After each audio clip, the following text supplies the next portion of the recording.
Today, we'll be seeing a very simple geometric question that has to do with the volume of a cylinder.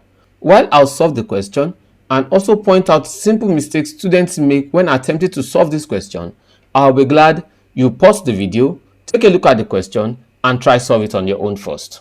That said, let's get into class. Now, here's a question. Our question says the volume of a solid cylinder with base, radius 10 cm and height 14 cm. First and foremost, I would like to draw this cylinder. It has an height, permit my diagram,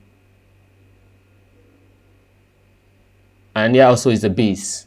Now, we've been told that it has a radius of 10 cm, so that here is 10 cm, and also it has an height of 14 cm. So here is 14 centimeter.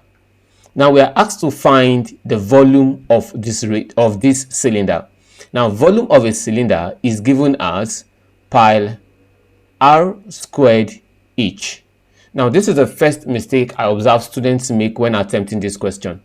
They get confused with the formula, and some students will write this formula as 2 pi r h. This is very wrong. Don't make this mistake. So if the volume of the cylinder is volume is equal to pi r squared h, then we're saying that our volume is equal to pi. We've been given pi to be 22 over 7.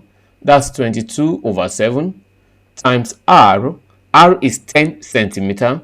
Square, that's 10 times 10 over 1 times h. H is 14 centimeter. Another common mistake I see is students would forget to square their r. Some students will write this as 22 over 7 times 10 times 14. You get the answer all wrong. So don't make this mistake. Now, if volume is equal to 22 over 7 times 10 times 10 times 14, then my V should be equals to 7 here is 1, 7 in 14 is 2. So I have 2 times 22, that's 44 times 100. 10 times 10 is 100. That's 44, that's 4,400 centimeter cube. Now this is where some students make mistake again. They forget to use the centimeter cube as a unit for volume. They will leave their answer as 4,400 centimeter. Don't make this mistake. Our volume is equals to 4,400 centimeter cube. With this, I hope you understand how I address the simple volume of a solid cylinder. Thank you for staying with us, and see you in our next class.